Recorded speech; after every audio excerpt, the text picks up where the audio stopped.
조합제 TV 시청자 여러분 안녕하십니까. 2020년 8월 1일입니다. 바깥으로는 비가 내리고 있습니다. 이제 여름도 한 달밖에 남지 않았습니다. 안철수 국민의당 대표는 금년에 보면은 생각을 많이 하는 것 같아요. 그리고 책도 많이 읽고 뭔가 느낌이 과거의 안철수보다 좀 성숙되고 있다는 생각이 넓어지고 깊어지고 있다는 그런 인상을 받습니다. 그러니까 지난 29일 일주일간 휴가를 떠나면서 3권을 휴가철 독서 품목으로 추천을 했어요. 그 선정이 매우 잘 되었다는 생각이 듭니다. 특히 이분이 조지 오웰이 쓴 동물농장을 추천한 게 아주 인상적이었습니다.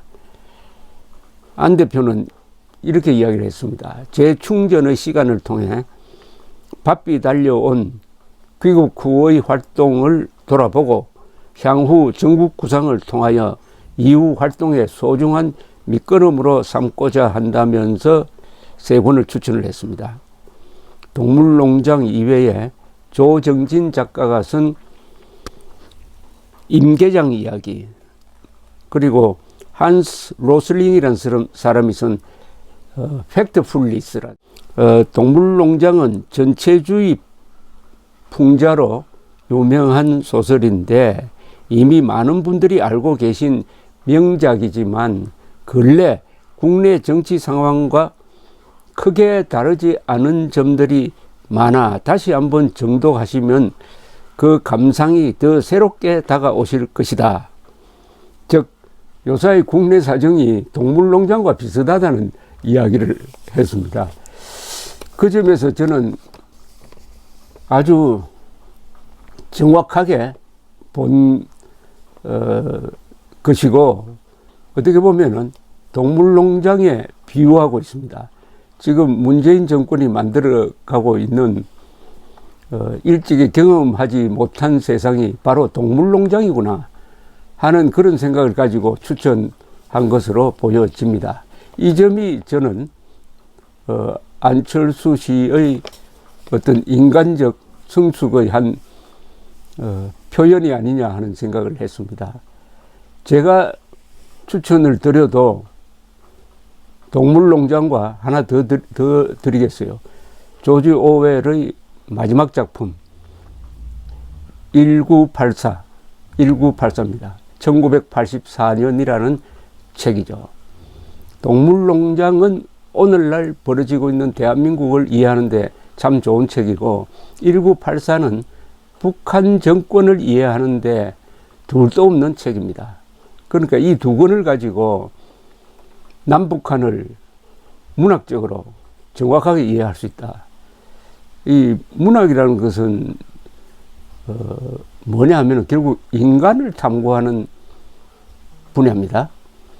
역사는 문명 발전사이고 그리고 철학은 우주를 포함한 이 세상의 원리를 가르쳐 주는 것이죠. 그래서 문사철이라고 그러죠. 인문의 3대 기본을 문학, 역사, 철학을 익히면은 사람이 교양의 바탕을 갖게 되고 그 위에 전문성을 가미를 하면은 사람이 크게 된다. 인간의 밑변을 넓혀야 꼭지점이 높게 올라갈 수 있다. 삼각형으로 말하면은 그런 점에서 이 문학이 중요합니다. 어떤 문학 작품 하나는 예컨대 톨스토이의 전쟁과 평화, 어떤 역사학자, 어떤 과학도의 이야기보다 더 깊은 원리를 담고 있습니다. 이 조지 오웰에 대해서 우선 설명을 드리면은 조지 오웰은 참 그 생애 자체가 어떻게 보면 성인 같은 사람입니다. 이분은 소설을 쓰는데 그냥 머리를 굴려서 쓰는 사람이 아니에요. 온 인격을 투입을 해가지고 쓰는 사람입니다. 이분은 본명이 이 조지 오웰은 필명입니다. 본명은 엘릭 아스 블레어입니다. 1903년에 태어났는데 이 지주 집안에서 태어났어요. 부자, 그러니까 귀족 출신이라고 봐도 되겠습니다. 그래서 귀족 출신들이 가는 영국의 명문 고등학교 이튼 스쿨을 다녔습니다. 이튼 스쿨을 다니고 그 다음에 어디서 근무를 했느냐 하면 이게 특이합니다. 이 아버지가 인도를 다스리는 영국 그 행정기관에서 근무를 한 2년도 있고 해가지고 조지 오웰은 버마에서 그때 버마가 영국 식민지였습니다. 버마에서 뭘로 했느냐 하면은 경찰 간부를 했습니다. 그러다가 1930년대부터 생각이 확 바뀌어버립니다. 민주사회자가 됩니다. 사회민주주의자가 아니고 민주사회자. 요사이는 사회민주주의자라는 말로 거의 통합이 되는데 조금 개념이 다릅니다. 민주를 앞세우는 데모크라틱 소셜리스트가 됩니다. 그래서 이분이 항상 가지고 있는 생각이 이 못 사는 사람들에 대한 연민의 정이 강한 사람입니다. 이 귀족 출신이 그런 생각을 갖기가 힘들죠. 그래서 그와 관련된 책을 많이 쓰는데 그때부터는 이 사람이 기자입니다. 그러니까 이 사람은 두 가지 기능을 갖고 있는데요. 하나는 작가이기도 하지만 기자 정신이 투철한 사람입니다. 그래서 노동자들이 어떻게 사느냐를 알아보기 위해서 파리에서 그 빈민굴에 들어가서 생활하기도 하고 합니다. 그리고 1936년에서 39년까지 스페인에서 내전이 일어납니다. 유명한 스페인 내전이 일어나는데 이 공화파와 왕당파가 싸웁니다. 공화파는 공산주의자가 주도하고 왕당파는 프랑코 장군이 주도하는 이 싸움에 그때 유럽의 지식인들이 많이 공화파를 돕기 위해서 참전을 합니다. 그 중에 한 분이 조지 오웰이었어요. 자기 신념을 지킨 거죠. 그래서 바르셀로나 근교에서 배치돼 가지고 전투를 하던 중에 총탈이 목을 스치는데 구사일생으로 살았습니다. 그래서 병원에서 입원하고 하는 중에 뭘 알았느냐 하면은 공화파의 주도권을 잡은 이 스탈린주의자들이 바르셀로나에서 똑같은 사회주의자 트로츠키파라든지 이런 사람들을 무자비하게 숙청하는 것을 목격하게 됩니다. 조지 오웰도 이 표적이 되어 가지고 막 도망다니고 합니다. 그러면서 거기서 조지 오웰이 일대각성을 합니다. 아, 파시즘 즉 히틀러 무솔리니나 스탈린은 같다. 공산주의는 전체주의인데 그 속성은 파시오와 똑같다. 구별이 안 된다. 어떤 점에서는 더 나쁘다. 이렇게 생각을 체험을 통해서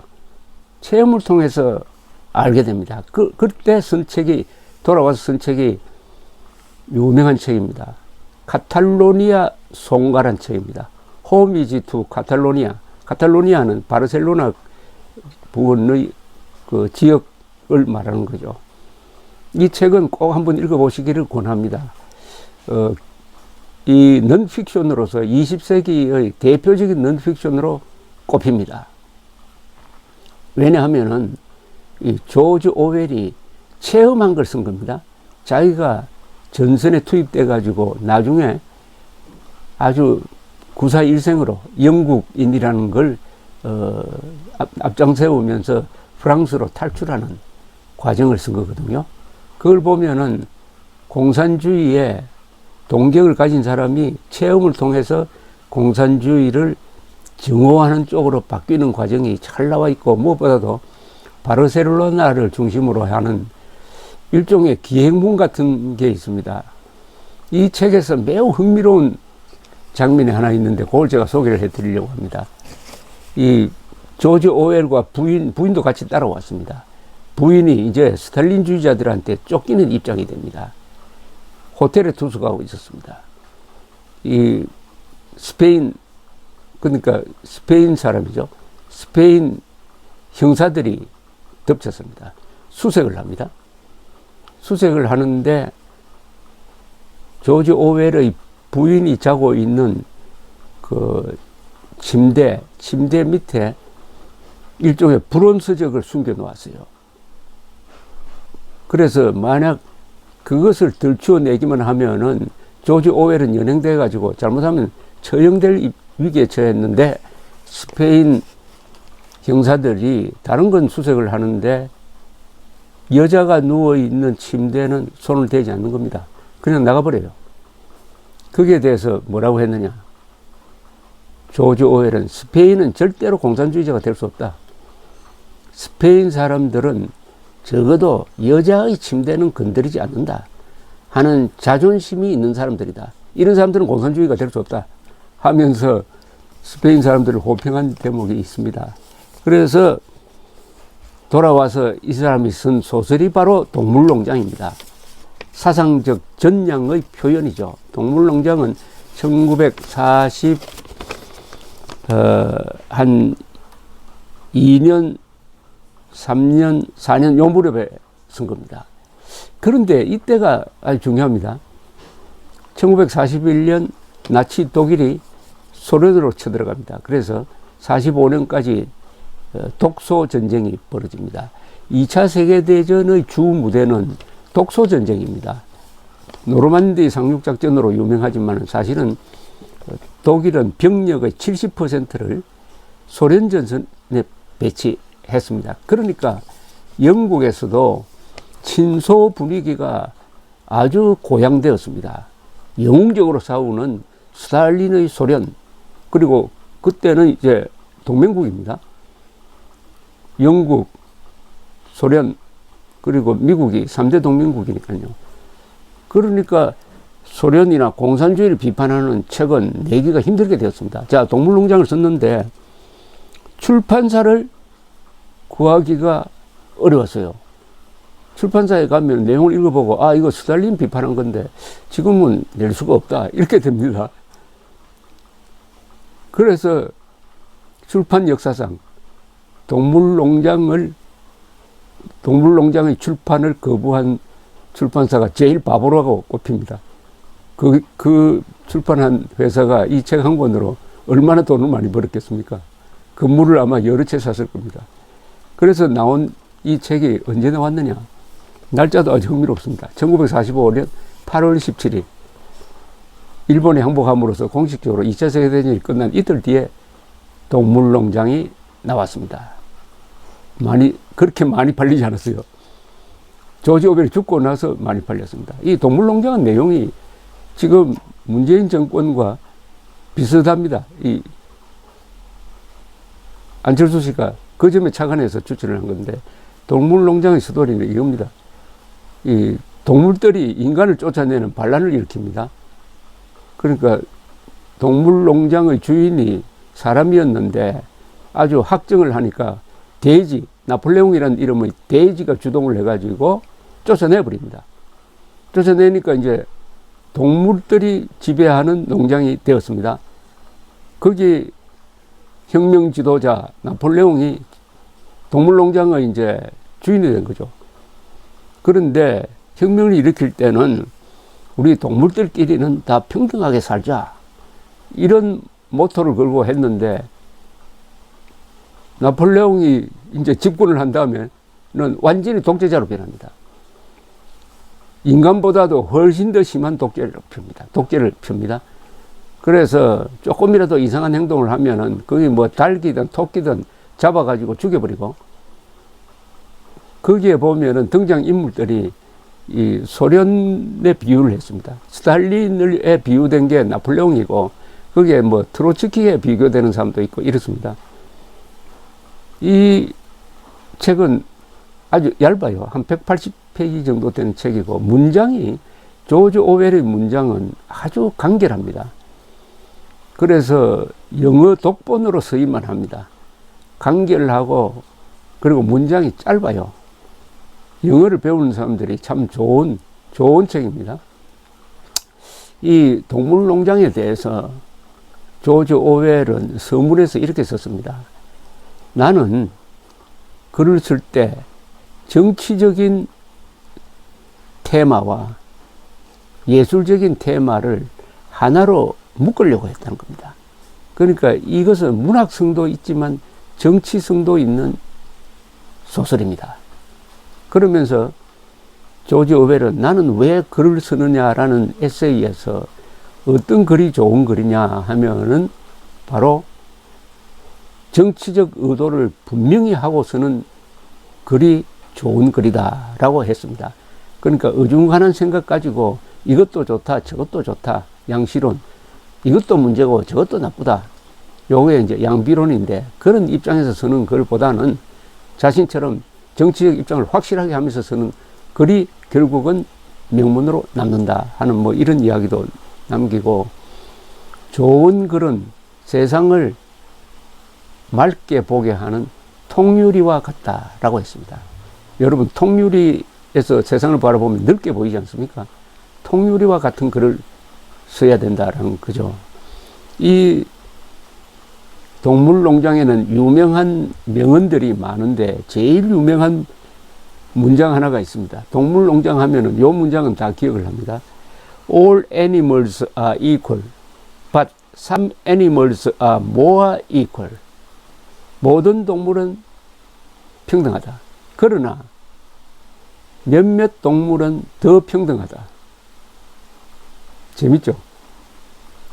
평등하다. 그런데 만인이 다 평등해야 되는데 그 중에 몇 개 동물은 더 평등하다는 겁니다. 쉽게 말하면은 차별이라는 거죠. 그러니까 차별이 있는 세상이라는 말을 하기 싫으니까 모든 동물은 평등하다. 그러나 몇 개 동물은, 몇 종의 동물은 더 평등하다. 요게 공산주의자들의 선전수법이죠.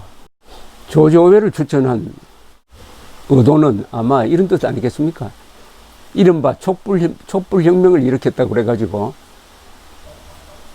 박근혜 정권을 무슨 독재 정권인 것처럼 몰아내고 집권한 문재인 세력이 인간을 몰아낸 이 나폴레옹 돼지 나폴레옹처럼 그보다 훨씬 더 심한 독재를 하고 있다. 그러면서도 절대 독재라고 하지 않는다. 항상 평등을 앞세운다. 라는 그런 비판인데 아주 본질적인 비판입니다. 이게 문재인 정권은 민주 투사를 자처하지만 이제 문재인은 민주주의를 논할 가치가 없는 사람이 되고 말았습니다. 자격이 없는 사람이 되고 말았습니다. 문재인 대통령은 민주주의자가 아닙니다. 법치 파괴자입니다. 인권 변호사가 아닙니다. 북한 인권을 무시하고 북한 인권 문제를 제기하는 사람을 적으로 봅니다. 그러니까 이 동물농장의 나폴레옹과 흡사하다. 이 책을 읽으면 상상력이 아마 번득일 겁니다. 자, 조지 오웰의 이야기를 돌아가서 그 다음에 쓴 책이 그 유명한 1984란 책입니다. 이 책이 1949년에 나왔고 그 다음 해에 조지 오웰이 죽었습니다. 조지 오웰이 몇 살에 죽었느냐 하면 이 사람은 1903년에 나와서 1950년이니까 47살에 죽었습니다. 정말. 그런데 이 1984란 책을 쓸 때는 조지 오웰이 중병에 걸려 있을 때입니다. 그래서 정양차 저 어디 아주 골짜기에 저 영국의 북쪽 어느 섬에 가서 아주 고독한 겨울을 보내면서 쓴 책입니다. 1984년 그야말로 죽어가면서 쓴 책입니다. 이 책이 불후의 명작이 된 거죠. 20세기의 가장 유명한 책을 하나 꼽으라면은 보통 1984라는 소설을 꼽습니다. 소설 중에서 가장 랭킹 1위입니다. 거의 랭킹 1위예요. 그리고 이 동물농장도 랭킹 한 20등, 30등이 올라갑니다. 20세기를 대표하는 소설로서. 1984가 보여주는 것은 미래의 전체주의 국가입니다. 오세아니아라는 전체주의 국가에서 무슨 일이 벌어지느냐 하는 미래 소설입니다. 그걸 읽어보면은 전체주의가 앞으로 어떤 식으로 발전해 가지고 어떻게 인간을 노예화하고 도구화할 것이냐, 거기에 그때 막 등장한 이 텔레비전 같은 이 도구를 어떻게 이용할 것이냐 하는 게 자세히 나와 있는데, 요게 북한 정권을 정확하게 그린 겁니다. 조지 오웰이 걱정했던 것과는 달리 스탈린 체제는 나중에 후르쇼프의 등장으로 해가지고 점점 완화되는 과정을 걷는데, 1984에 등장하는 체제는 딱 북한 노동당 정권입니다. 북한 정권입니다. 가장 중요한 1984의 메시지는 뭐냐? 역사 조작입니다. 역사 조작과 언어의 혼란에 의한 인간 의식의 말하자면 개조입니다. 북한에서 하고 있는 것과 똑같습니다. 그리고 대한민국의 이 문재인 정권이 따르려고 하는 것과 마찬가지입니다. 역사를 조작해가지고 정권을 계속 유지하겠다. 조지 오웰이 한 유명한 말이 있습니다. 과거를 지배하는 자가 미래를 지배한다. 그런데 현재를 지배하는 자가 과거를 지배한다. 즉 현재 권력을 가진 자가 과거의 역사적 사실을 조작을 해가지고 그걸 바탕으로 해가지고 사람들의 생각을 바꿔가지고 계속 정권을 유지하려고 한다. 지금 문재인 정권이 하고 있는 게 그거죠. 뭐냐? 과거를 조작을 합니다. 대한민국은 태어나서는 안 될 정권이었다. 이승만은 국부 자격이 없고 오히려 김구가 국부 자격이 있다. 1948년 8월 15일에 대한민국은 건국된 적이 없다. 6.25는 남침이 아니라 내전이다. 이런 식으로 역사를 조작을 합니다. 조작하는 게 왜 그렇게 하겠습니까? 역사 조작을 해가지고 대한민국을 세운 사람, 대한민국의 주류 세력을 깎아내리고 그 다음에 그 자리에 자기들이 들어가서 대한민국 문명 건설의 주인공들을 내려앉혀버리고 그 문명 건설에 반대했던 자신들이 정의로운 세력이라고 조작을 해서 국민들을 세뇌시켜서 그것을 표로 연결시켜서 장기 집권하겠다. 과거를 지배하는 자가 미래를 지배한다. 그러나 현재를 지배하는 자가, 그런데 현재를 지배한 자가 과거를 지배한다. 조지 오웰의 말입니다. 이 1984에서 1984라는 책은 굉장히 이게 암울한 책입니다. 읽어보면 마음이 편치 않습니다. 그러나 꼭 읽어야 할 책입니다. 꼭 읽어야 할 책입니다. 괴기스럽기도 하고 어떻게 보면 전율이 오기도 하는데 여러분들은 꼭 한번 이 책을 읽으셔야 합니다. 그렇게 해야 김정은 정권과 문재인 정권을 이해할 수가 있습니다. 이 책에서의 결론은 이겁니다. 이 전체주의자들의 목표는 뭐냐? 유토피아를 만드는 거냐? 아니다. 영구집권이다. 유명한 말이 또 하나 있습니다. 거기 사상검찰관의 이야기입니다. 우리는 정권을 넘겨주기 위해서 정권을 잡는 사람들이 아니다. 그 말은 뭐냐? 우리는 정권을 잡으면 절대로 넘겨주지 않는다. 문재인 정권도 그런 맹세를 하고 있을 것입니다. 더 상세한 이야기를 나중에 기회 있으면 하겠습니다. 어쨌든 안철수 씨가 동물농장을 추천하는 바람에 거기에 연상작용으로서 제가 1984까지 이야기하게 되었습니다. 이것은 안철수 씨 덕분입니다. 그러니까 유명한 사람이 좋은 책을 추천하면은 이렇게 많은 사람들도 거기에 영향을 받아가지고 좋은 방향의 생각을 하게 되는 것입니다. 독서는 역시 교양의 기본입니다. 텔레비전 많이 본다고 해서 교양이 갖춰지는 건 아니죠. 역시 독서입니다. 조지 오웰의 동물농장 플러스 1984를 추천합니다. 감사합니다.